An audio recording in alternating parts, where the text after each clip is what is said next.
All right, everyone.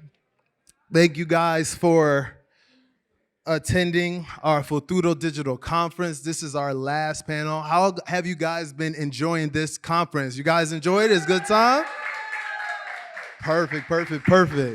So super excited. Right now, we will be handling and having a good conversation for this music panel. And we got some superstars and we're gonna learn a lot. We're gonna be able to maximize our conversations, and anybody that's a musician, an artist, definitely check in, all right? So let's go ahead and bring out our panelists. We're gonna have Stephanie Diaz Mattos. Give a round of applause. Perfect. Wherever you wanna go, it's wherever you want. Perfect. We have Dion Baez. Give him a round of applause. And we have Nico Machlitt. I know I did it right. Perfect. All right. And I guess for everyone that don't know me, I'm Eric K. Thomas, and I am the editor-in-chief of the Quintessential Gentleman. I guess I could have introduced myself first, but it's all right. We're going to figure it out. My round of applause too. Hey, guys. Yeah. All right. So we are following the comedy panel. So we're going to start with a number. We're going to sing, and you guys just rate us, share. I'm just playing with y'all. All right, guys. So we are here right now, really just trying to talk about turning these 60 seconds into stardom. And before we get started, I want to have each of the panelists to tell us, their role, company, and what they do. So let's go ahead and start with Stephanie. Hi. Is it up? You good?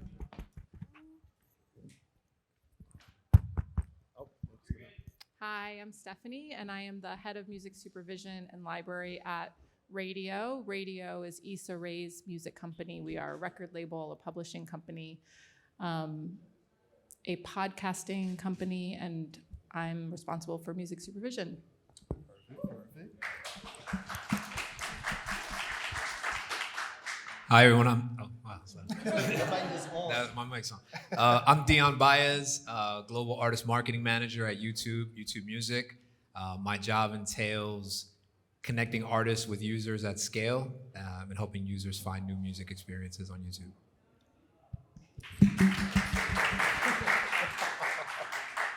Hi, I'm Nico Machlitt, and I work at Vevo doing digital marketing. So that means marketing our classic premiere music videos from A-list stars, as well as our original content like Control, studio performances, and Footnotes, which are like behind the scenes series.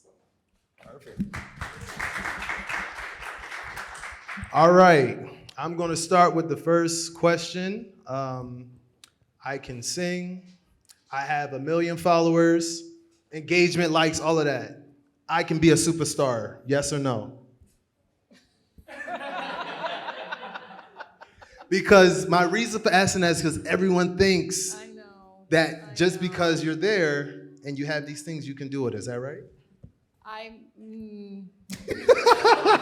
She's like, let me hear you. I mean, I think there's different measures of success, and I think there's obviously success in your own mind, and then there's success of your peers, and then there's larger, wider audience success. I think we're probably here to talk specifically about, I believe that I am successful and I need to monetize it, or I want this to be my career, and how do I do that?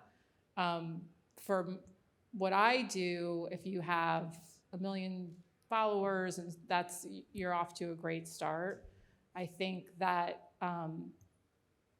having a successful sync placement in a television show or a movie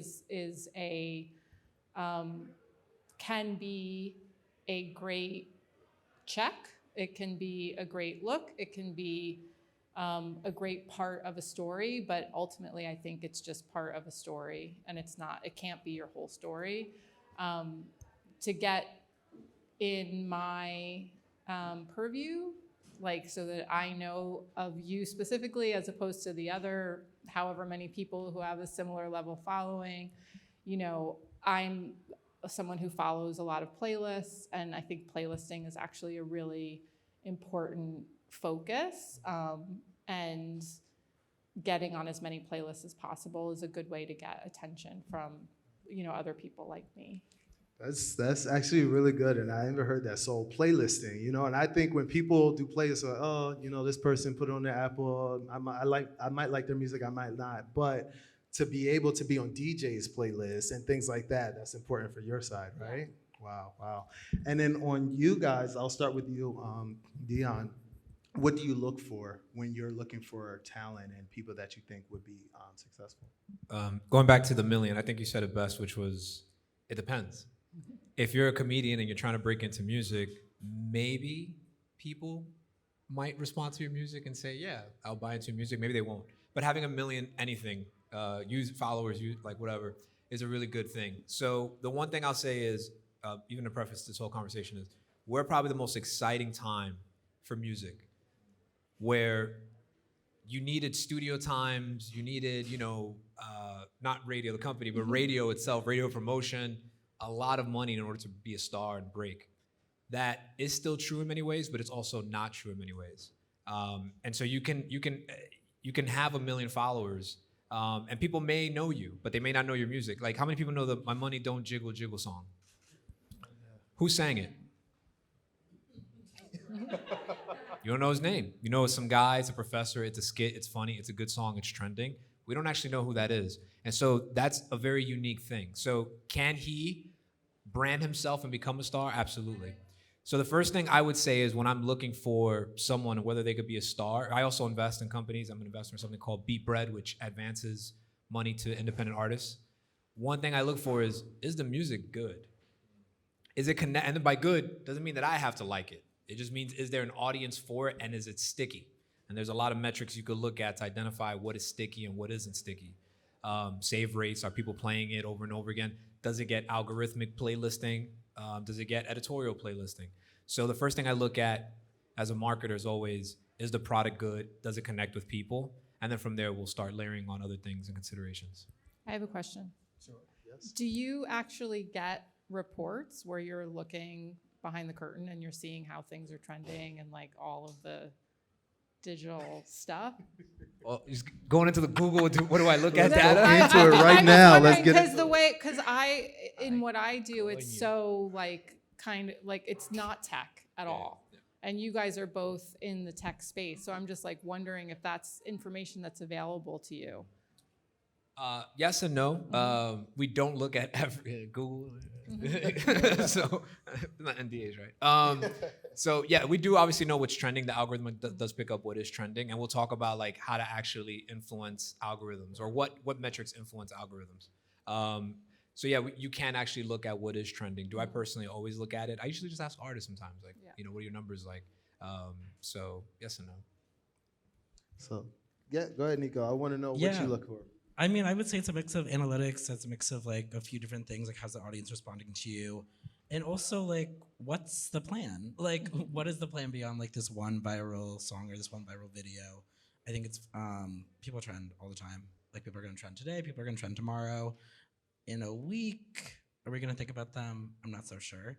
And so at Vevo, we have this program called Discover, which is every week we highlight a new up-and-coming artist. It can be from like anywhere in the world and across any genre.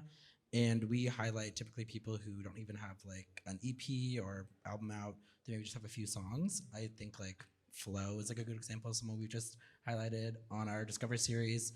They have that hit song Cardboard Box. It's a three-person girl group out of the UK. They of course have a trending song, but they also have like a plan for what they want to do in the future. They have upcoming shows, they have an album, they have other things going on, whereas of course like they have great social reaction, and that song went viral on Twitter and I've listened to it like 1,000 times. But beyond that, like they have a plan, which I think is so important, especially when you're an artist, whether you have like big label support or independent, or wherever you have, to like really figure out where you are in the music landscape and figure out like what you can provide. It's so important. So for the people who don't have 1 million followers, like me, who's a singer, but you see, I'm trying to get a record deal, guys. I can't sing. I'm just playing, please. But for people who are, just starting out, talented and want to, groove and make their way up the ladder to become successful, we want to speak about social media. What does their social media look like to you?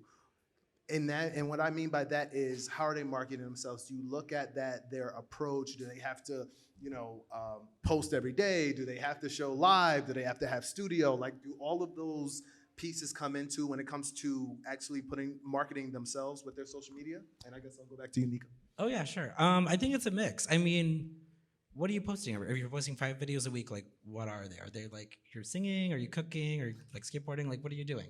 I mean, we have to make sure that like whatever your social presence is, it's authentic to like the goals that you want to have. Like if you want to be a singer and maybe you're posting like 5 TikToks. TikTok is obviously such a huge digital platform right now.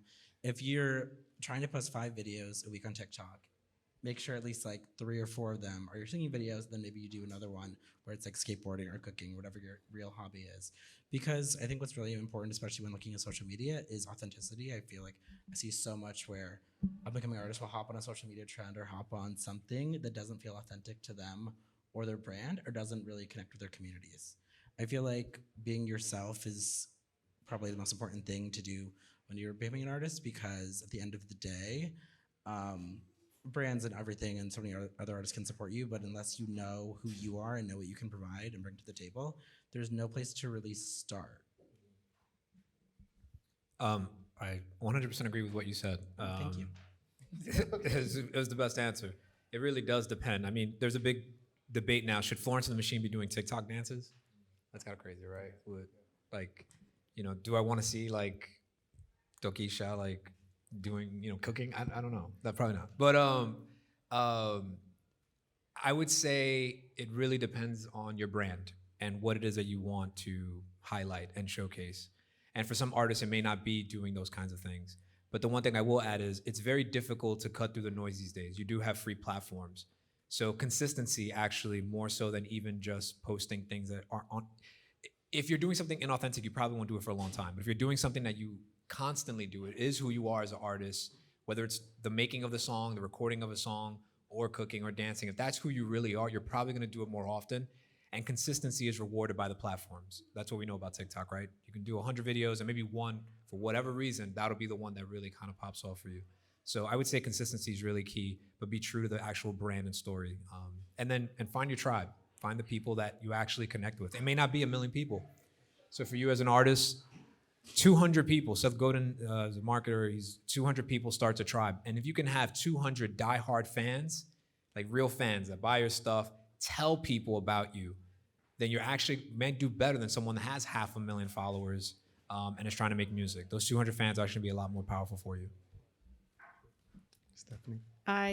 You guys, that was beautiful and eloquent. And I don't have much more to add other than like a super basic thing that I need out of an artist's social media, which is up-to-date contact information and messages that are checked regularly. In what I do, I have tight turnarounds and I'll reach out to an independent artist and through Instagram or through Twitter, and you might lose a placement if you're not checking. So that for me, in addition to everything you guys just said, particularly about the building your tribe, because I notice it's something that I do is I'm like, well, who's following them and do we have people in common? And then that's how I, find people. And if to stand out, a video that is super creative or, has a different point of view is always helpful. But for me, it's like the main, it's so basic, but you would be surprised at how often it's like someone gets back to me a month later and I'm like, oh, okay, well, that's gone. Right. So everybody, please make sure you are updating your bios, checking your DMs and the DMs that are not visible. Because if no one's following you or that person's not following you, you're not gonna be able to see their DM. So you got to check it.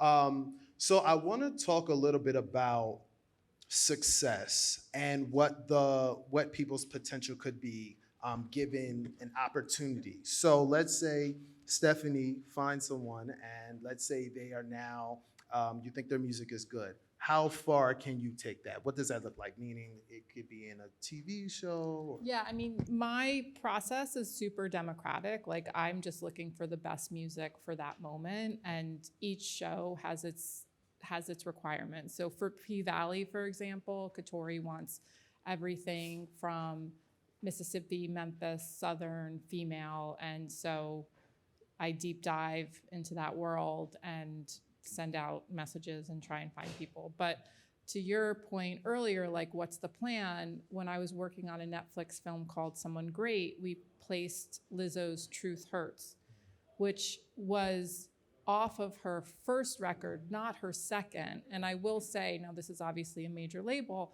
but I give a lot of credit to Atlantic for pivoting quickly. When that placement happened, they added Truth Hurts and made like a deluxe, and they did it super fast. And I think that created momentum in a way that, you know, they moved quick and they were ready to think outside the box, and they didn't just look at it as like, oh, that's an old song. It's about You 2 know? years old, that song, right before it actually blew up.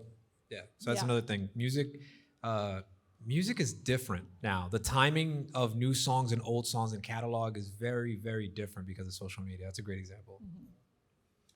I want you to continue with that because I know we kind of talk about TikTok and you talk about, so my biggest thing is, you know, I'll hear TikTok and I'll know the 15 seconds. Right. I couldn't tell you what the rest of the song is. Yeah. I wonder how important, or I guess not important, that is for artists who do have those songs that are trending. Does that move the needle for them when they have that 15 seconds? I think a plan is a good one. I think it depends on the artist, what the song is and does. Is it like a comedic song that isn't really like have substance, or is it a song that actually reaches someone? For instance, I'll give you an example. There was an artist by the name of Moonlight Scorpio who I found very early on. Do you know her? No. Okay. And I'm about to look her up after this. Yeah. She had this song called Pretty Girl Magic that trended on IG Reels, and another song called Money Mantra on TikTok. I actually invested personally in these songs. And she had about 50,000 Reels and TikToks made for each song independently. She's a girl from Mississippi, 21 years old, single mother, dropped this music, and, you know, it's done, I don't know, 10 million streams now so far. The big important thing was we found her tribe. We found that it was people who are into tarot cards, holistic readings, yoga, uplifting music, spiritual music, which is a very big thing. She is unsigned, doesn't need to necessarily sign a deal right now, even though she's been approached by Atlantic and the like, and is earning a living in the middle of Mississippi. And, you know, she hasn't even ventured really out to the East Coast or to the West Coast for that much. So I think success is relative. I think you mentioned that earlier. Success is really relative. She was lucky enough to make music that had substance for a given audience, and she was a part of that audience, and she stays with that audience. And so even though we may make music that obviously appeals to a larger audience, she's always cognizant of who her core is, and we make music for that core. And so I think she's successful. She's a working paid musician in Mississippi, and her song's being played all over the world. So I think that's That's success to me. Yeah. Nico, you want to add? I'm just gonna say I love that story because I think it's so important. Like, this is an artist who found their niche and found something that they really connect with, and a community that connects with that, and it's very authentic to their brand. And like, say if she had done like a cooking video and that had gone viral, maybe that had gotten like 2 million views on TikTok, it would have been really tough to go from there because that's not really what she's passionate about. Maybe she is, I don't know. But it would have been really hard to go from there. So it's making sure that whatever you're putting out, whether it's the song, the TikTok, whatever you do for the whole campaign, is that it really is authentic to you and your brand, because you never know what could go viral. You never know what could be the next jumping off point. And so staying true to yourself is like the easiest way to do that, because if you're really into tarot cards and then you're like famous for like skateboarding, you're like, well, where do I go from here? Yeah. It's like, what are we doing? So you're saying that, you know, I know we had the conversation just earlier talking about, you know, it's very hard to cut through the noise, right? With so many opportunities out here, so many platforms that people are using. And as artists are trying to move forward in their career, normally back in the day, they would have to have a label and all of that. Do you still believe having a big label is important to success, given we're in this digital age, but also everybody can kind of get in? I would say, like, if you're an artist who had recently gone viral, your song like went viral, and now you're getting like these offers to meet with these major labels, and you're kind of debating like, should I stay independent? Should I sign with a major label? What's kind of like the plan for me? I think you first have to think about what your goals are. If you're gonna go meet with like these major labels, whoever it is, like Republic, Interscope, like Atlantic, so on, you should go into the meeting prepared, being like, this is what I need out of the meeting. I need more studio time. I need booking help. I need marketing help. And you have to think, like, what can those labels provide for you? Some artists, it makes sense to stay independent. It makes sense to do your own thing and keep growing and then maybe sign later, maybe not sign at all. But you have to understand what you need and what you can provide, because at the end of the day, whether you stay independent and you work with other people or you work with sign with a major label, it's a team goal of getting you to whatever you think your success is. If you want to have like 100 million streams a month, if you want to book like a national tour, you go into these meetings or whatever when you come to that fork in the road, you figure out like what you need, and then that makes those meetings so much easier. Because if you come to a meeting with Republic, for example, and you're like, great, I'd love to sign, like I have like these 30 questions, these 30 things I need to go done. People are like, well, we don't really know where to start. It's a difficult start if you don't totally know who you are or know what you need. Sophia, I want to ask you from a digital perspective as well. Do you think that it's necessary, because you work on both sides, individual, and you finding people individually, as well as people with labels?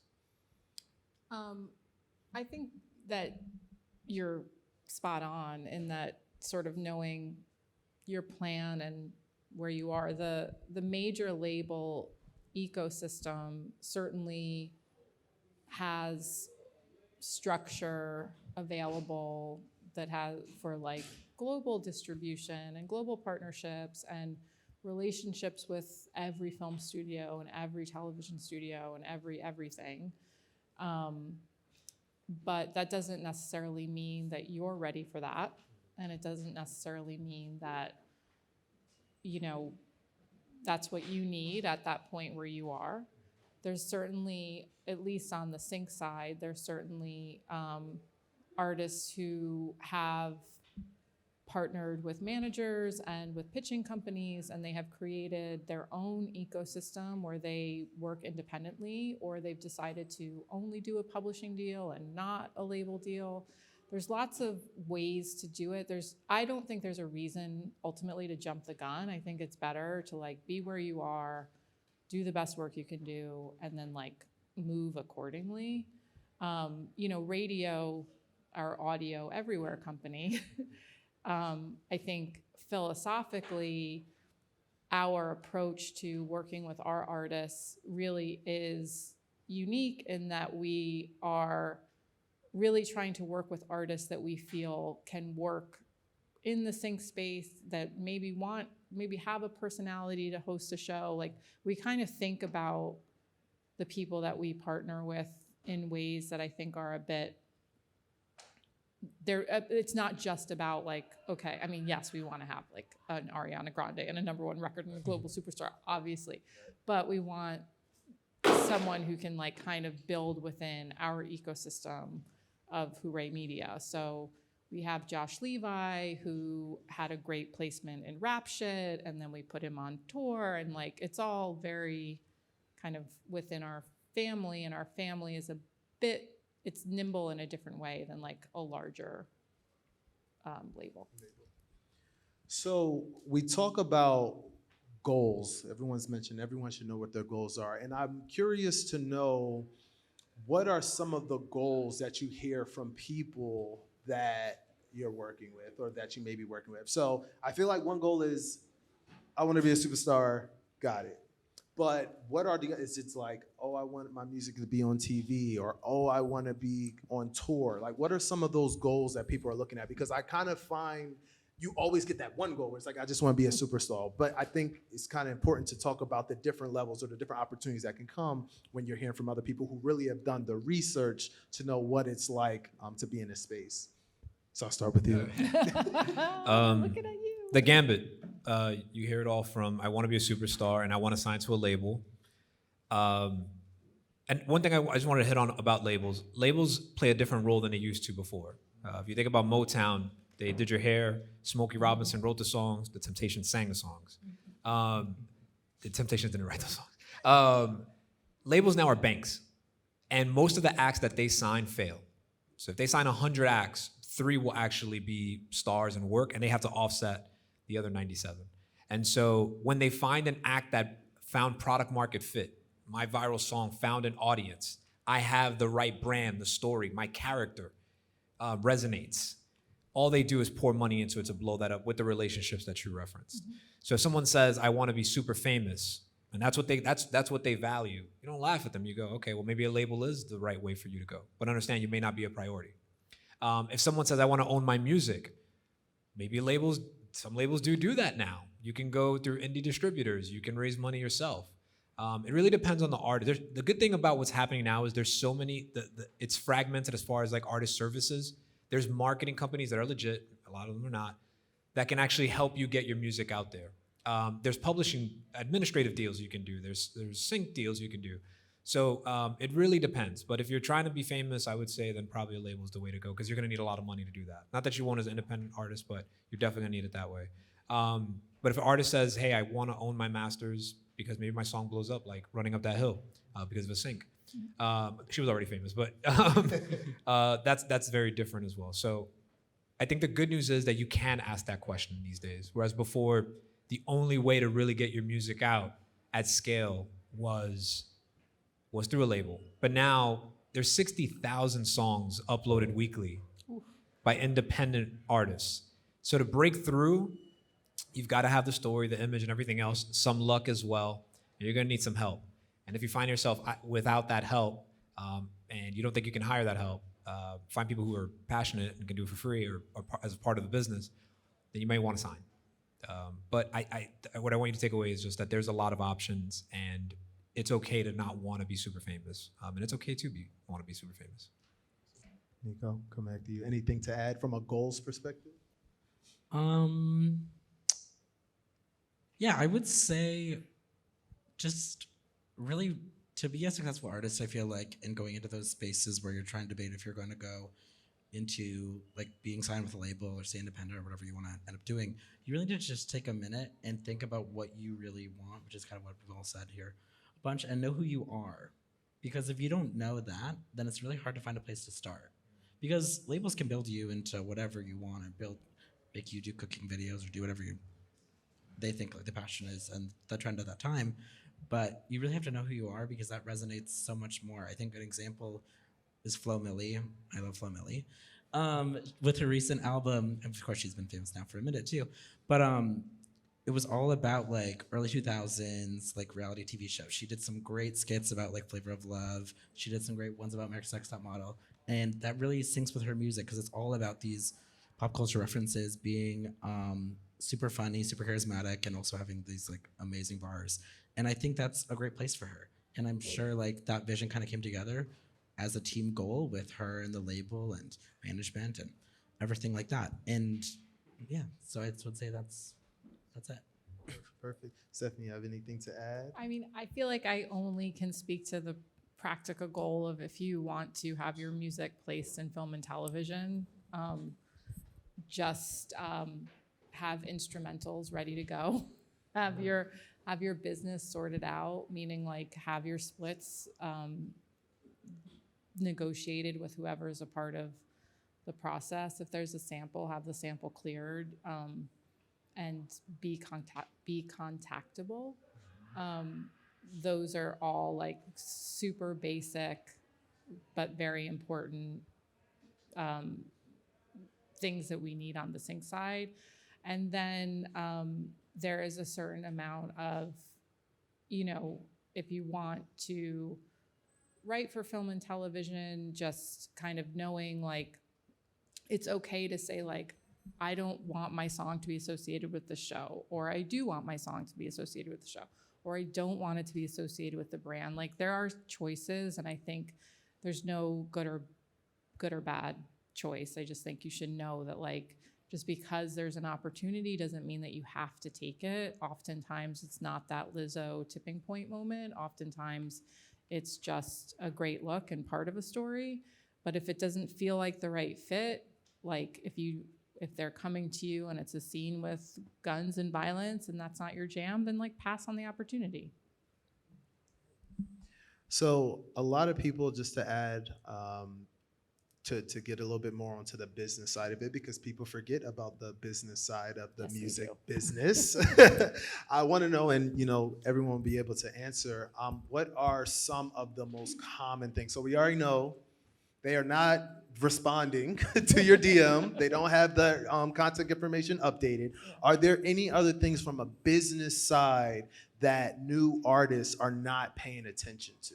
I would think probably, is there a legal piece of it that they need to be paying attention to? Oh yeah, I got one. All right. One of the first things we did with Moonlight when we met her, and this is personally not as part of YouTube, and that's why I'm so confident about speaking about these things, because I personally put money, my skin in the game. BeatStars.com, we're using beats per sync opportunities, and you were just talking about those. When you license a beat online, the agreement that you sign, even if you think it's exclusive, might actually, one, not really be exclusive. Number two, when you agree to that, there's two types of publishing rights that are associated. There's the writer share, and then there's a publisher share. A lot of times, the publishers may take 100% of their share, and another 50% of the writer share. So you made a hit song, and all of a sudden you realize you own very little of it because of the original beat, or the agreement that you signed. The best thing to do if you like a beat, if you meet a producer online, is contact them directly before you buy anything, and say, I have this really amazing song that I've written to your beat or your music. I'd love to work with you on it. And hopefully they see the value in what you've created, and you can be amenable and have an amenable agreement with them. If not, maybe find a different producer that can make a sound that's similar, or that can accompany like the words that you actually written. But the writer share, the publishing stuff is so important for you because it's a non-starter. You may be able to monetize on the streaming world, but syncs are so important for monetization. It's such a huge opportunity for discovery. If you don't have that, and it's very easy to do, to be honest with you, there's just like templates for $10, even free online. But if you don't have that set up correctly, you might actually be limiting how far you can go. Just to add to that too, I think it's really helpful if you register all your songs. So just go to the extra step of just putting it on getting it registered with ASCAP or BMI, because that's another tool that we use to find people. So make sure that it's on ASCAP or BMI. What do they do? ASCAP or BMI? Yes. So In case people don't know. Oh, well, for me, I put in the song title and I find it, and then it has the contact information. And if it's really set up properly, then they have the splits too. But it's their job to collect the royalties for when it airs on film and television. I imagine it also. And on social as well. And on yeah. See, I don't know what the totality. I only know what I do, but yeah. So. But let's dive a little deeper into that. So we talk about, having social media, we're promoting your music, things like that, getting it registered. So we need to make sure that happens as well. But then there's also the streaming component to it, also that you're on a site. So I guess my first question for you would be is if you're, looking at different streaming services, is it important to have all of the platforms, have your music on all of platforms, on everyone to get it maximized? Or should you be focusing your talents or focusing your energy in specific ones, without you guys being biased?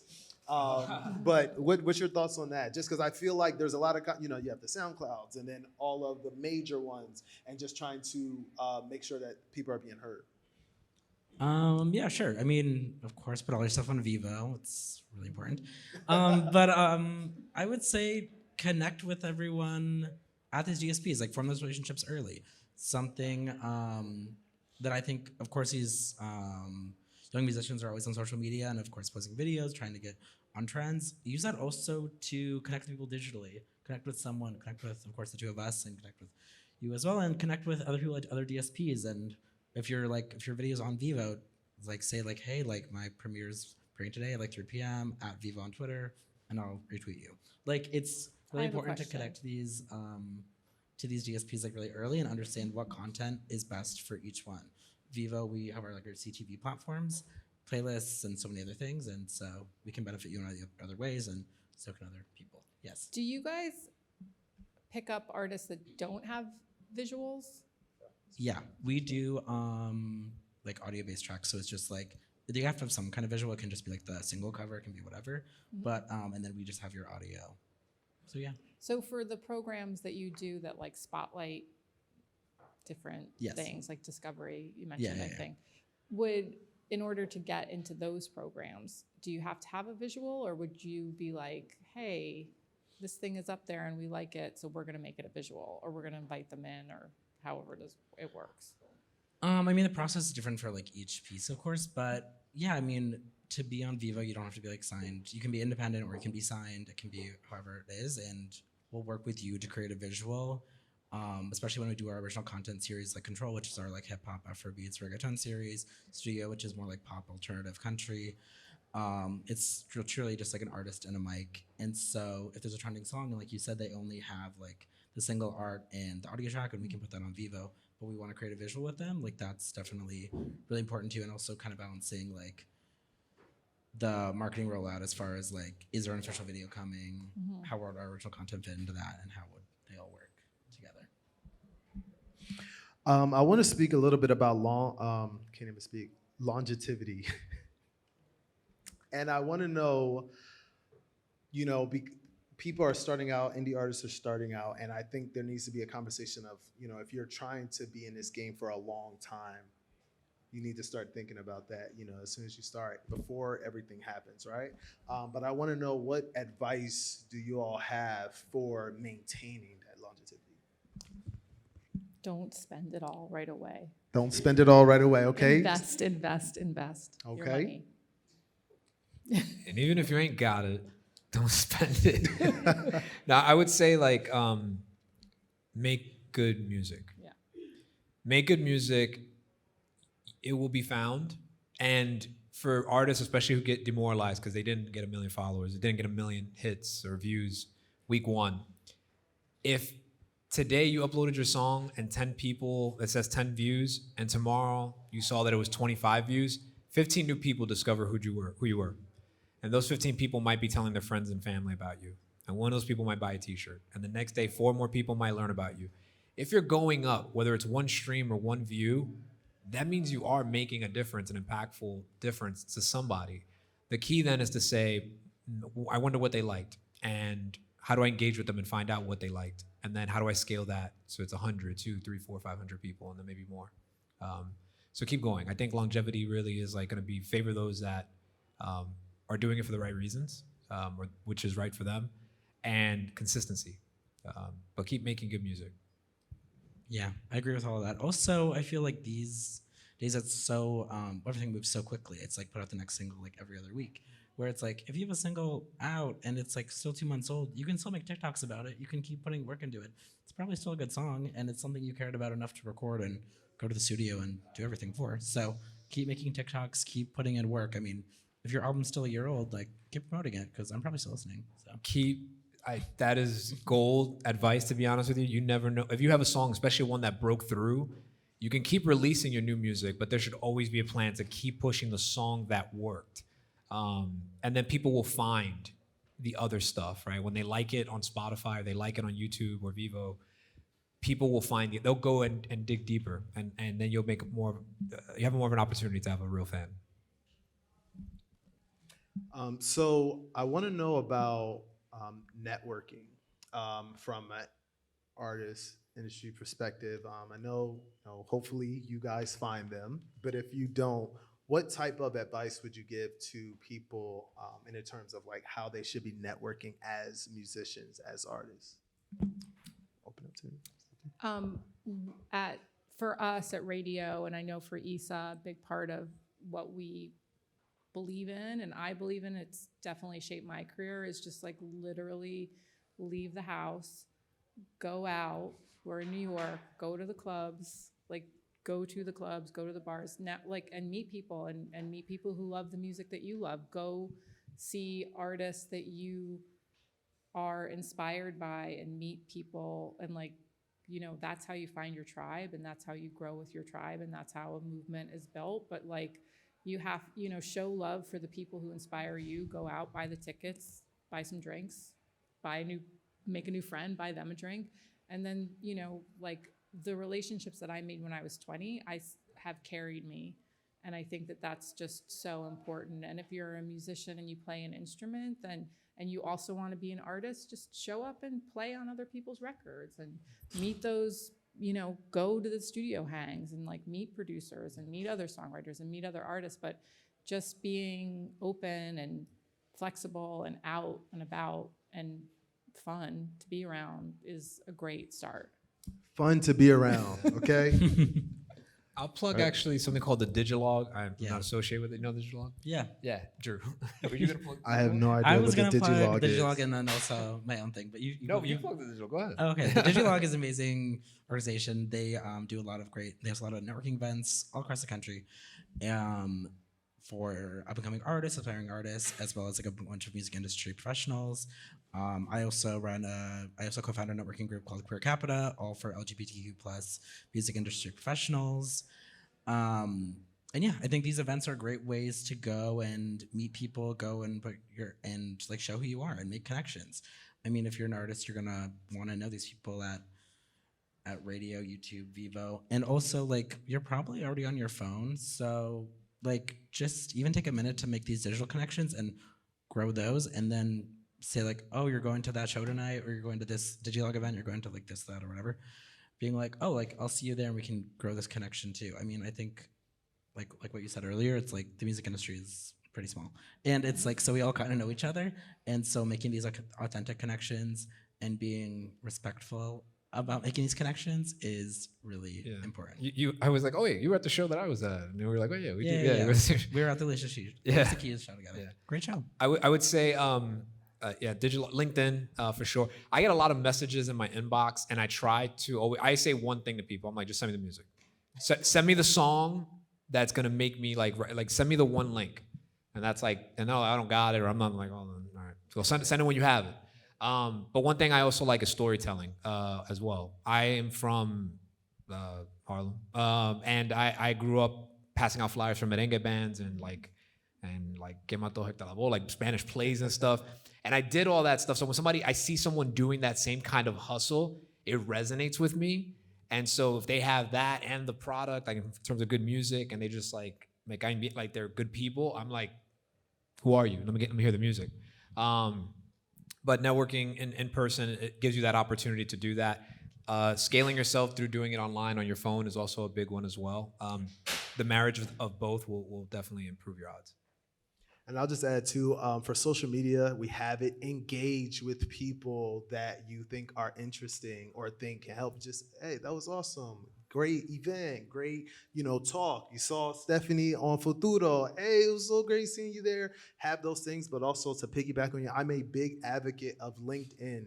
LinkedIn, especially from a business perspective and people who are actually in these particular spaces, have LinkedIn. And you can have like over 30,000 connections on LinkedIn. Can't do that with Instagram, can't do it with Facebook. They all cap those at lower numbers, under 10,000. So LinkedIn is huge, and I don't think people know enough about LinkedIn or utilize LinkedIn enough, and they have not really started monetizing the algorithm to jack it up, so your content gets through. Everything that everyone that we interview and things like that, from my brand perspective, I always go straight to add them on LinkedIn. So that's just my nugget. All right, my last question. We're gonna get you all out of here, and then we're gonna go to the reception downstairs.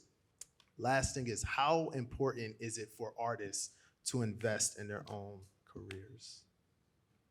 And I know I say this, and I know it says it, but every time I want to have that conversation, because I don't think people stress enough about it. I'll start. Go ahead. Investment is important, but and not just monetary investment. I'm going to look at how much time you actually dedicated to something. Because if you don't have, Maxwell level talent, then it's like, I don't know. I don't know why I picked Maxwell, but because there's a viral challenge actually, and that's what about Maxwell is why he's top of mind right now. But if you don't have that, like, I'm going to look at like, are you really doing these things that would help you get to that place? But I will say that people think about investments to get an impression on social ads, for instance, Facebook. A $5 cup of coffee will get you 500 views, right? 500 impressions to get your music. So, and there's people that run ads for only $5 a day to get their music out there, or $10 a month.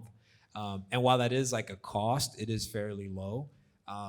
So I look at how much have you invested in terms of like the music itself, the work ethic, maybe monetarily as well, although that can be really tough, and I'm not at all diminishing that. But those are all kinds of investments that I look for in artists. Go. Anything to add? Yeah, I would say just you are your biggest advocate when it comes to your music and your brand. So making sure you're investing in yourself, whether like you said it's like monetarily or with your time or creating like 10 TikToks a week, that's so important because that also shows how driven you are and how important this is to you. Stephanie?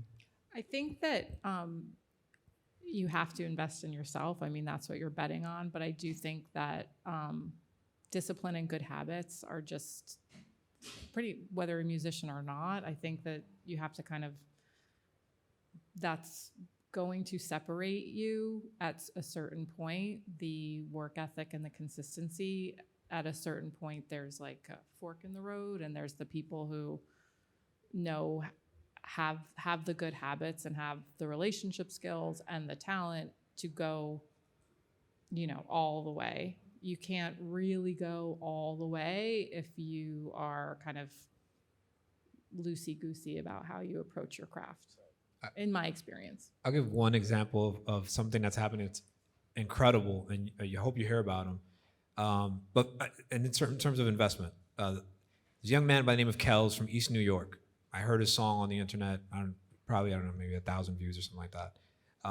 Right now, he is probably one of the hottest artists that's being talked about inside of record labels, which astronomical type, established type number. Like the deals that are being talked about for him are insane. He's staying independent. He found a videographer who wanted to make videos. He found a producer who wanted to make beats, and they became their own group. There's no money exchanged between them right now, but they're all rising together and using each other as, foundational stepping points for each other. And they're building together. And they made investments in one another. So an investment doesn't necessarily have to be in just money, obviously time consideration, like your discipline, consistency. But it also could be like finding other people that have the same vision and dream that are complementary to you and work together. I was just doing a story today we're just supporting Steve Lacy. He's an artist from Odd Future. There's like 20 kids in that group, right? Like Tyler, the Creator, Sid, the internet. They've been around forever, and they have an insane cult following, and they all found each other. Frank Ocean, like they all came from the same place. And they found each other, started this collective, and just grew together and blew up, and they all have their own dedicated fan bases. So I think like there's a lot of opportunity, and my last words is just gonna be, if someone's listening today and you got another person listening tomorrow, then it's working. Keep going. Well, thank you all so much for giving us your expertise. Let's give them a round of applause, please. Thank you.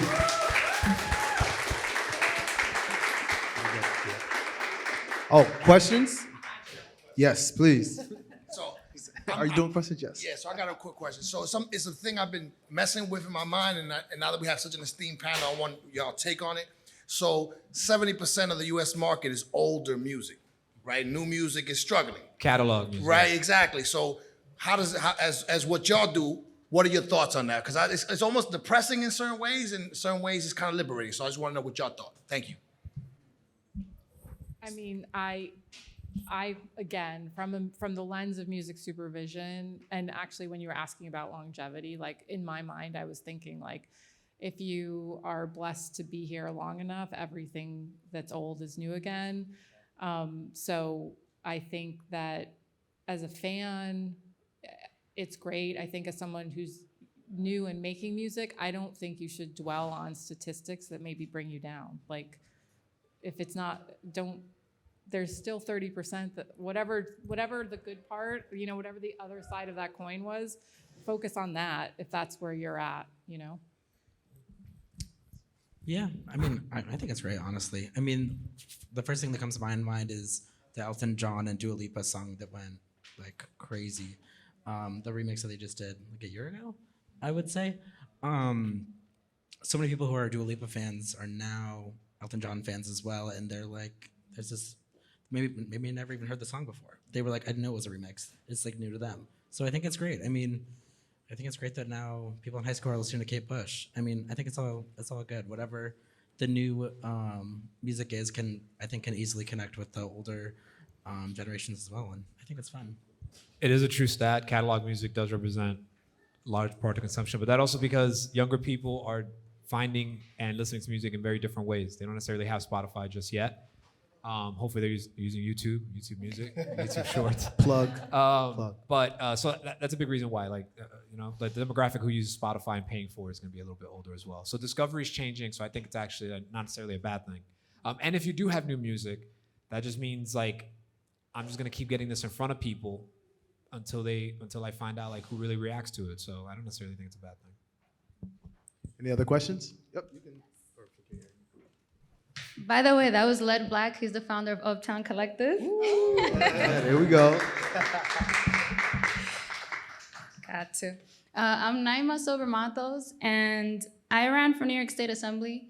I'm going to be developing my story because I'm also going to be coming out with some music because I feel like in order to reach the new generations that aren't as politically active as a politician or a person in politics, you have to not be more interesting. I need to crack myself like an egg so people know what's inside, and then they resonate with me and want to vote for me because they know that I'm really about it, I really care about them, but there's also a lot of dope stuff inside me that they connect with. So with that introduction, just know I will be reaching out once I get it all together, okay? So I have 3 quick questions. Can you repeat the name of the artist from East New York? 2, how did you find Moonlight? And 3, which platform do you search most often in terms of playlists? Thank you. Mine's easy, Spotify. What is it? Sorry. I will start with YouTube tomorrow. And Vevo. YouTube Music. I can sit, right? East New York artist. Kel Sinner. Sounds like an angel, that kid. It's the most K-E-L-L? Kelz Sinner. Yeah. Okay. How did I find him in Moonlight? I look for trending audio. Like I literally am on Instagram or I'm on like YouTube Shorts, and I hear something and I'm like, that is really interesting and it's really well placed. Moonlight actually, even though she's her community spiritual, she found a real niche with Pretty Girl Magic on like hair before and afters and glow ups. That was where like the song really blew up for her, and so a lot of people started using it there. And I was like, this is a really awesome song. And I actually reached out to her thinking she was already signed, just kind of curious. She was like, I'm just a girl from Mississippi. I don't know what's happening right now. Okay. Thank you. Yeah. Thank you. All right, we have one more question. Yes, sir. All right. Hello, everybody. Hello. Hello. Alrighty, my name is Kevin Abreu, El Kevin Abreu, Dominicano-Americano, Dominican-American from Newark, New Jersey. Thank you for your time. Nice. I am an award-winning multicultural marketing, television, and digital media millennial in the flesh. Worked with everyone from Miley Cyrus to Beyonce, worked on Black is King, Black is King, Black is King. My question to you all folks here is, what do you do spiritually before you get onto the stage or onto the arena? I consider myself el homo de la gente, which means the man of the people. So what do you do? Because I'm very spiritual, very creyente, God is good, and very young. So what do you do before you set the scene, set the stage, activate, activación? I need your coffee, bro. Todo con calma. Tranquilo, Bobby, tranquilo, tranquilo. Real quick so I can get the answer. I need that energy. Wow. No, I'm just like, now I need coffee too. I'm like, I need to wake up. I just wanted to wake up the room a little bit. No, I think that's a beautiful question, and I can tell you that I'm a mom. I run this division. I'm a music supervisor. I've been doing it for a long time. So for me, meditation, specifically guided meditations, are a big part of my day. And there's a part of what I do that is my flow that like I can't explain how I find the songs. I can't. You just get it. You just got it. I just have to get into flow. And in order to get into flow, I do some guided meditations. I do the things, and all of this helps with burnout and focus. Agreed. And then I just put on a playlist and I vibe, So finding time to do that is always the hardest thing, but even like a 10-minute guided meditation can really like help me just be like, breathe. So that's my. I'm from Minnesota, actually. I don't know if anyone knows it. But so I'm always big on nature. So I typically, like, even if it's only like 15 minutes. I'll like start my day and I'll walk around the neighborhood. I'll walk around Brooklyn. If you're in Brooklyn, you're probably gonna see me walking like all around the borough. And I'll walk for like maybe like 15, 30 minutes, and I'll like turn off all my Slacks, like texts, everything, emails, just to like start the day and just like recenter myself and think about what I have to accomplish that day. I think whoever you are, like you can always see like, oh my gosh, I have so much to do, whether it's the 9 to 5 and then stuff after, whatever happens to be. But just taking a minute to like, kind of like meditation too. Yeah. Just taking a minute and just being like, it's all gonna be good, and like kind of like dividing all that stuff up into like maybe 3 categories or something. That's what I do. Yeah. I need to talk to you before I do these things. Like, hype me up. I do coaching. I There just you started go. my own business, El Kevin Gabriel LLC. You can find me on YouTube. real. And I just started my TikTok because I was frustrated with media, to be super transparent. And I went viral in 3 days. Check Nice. it out. Congrats. I can imagine. All three videos went viral in 1 week. Facts. Mine, before doing these events, I actually I use nervous energy, and I have imposter syndrome for everything. A lot of stuff that I do. I'm a Dominican kid from Moca in Cibao, and yeah.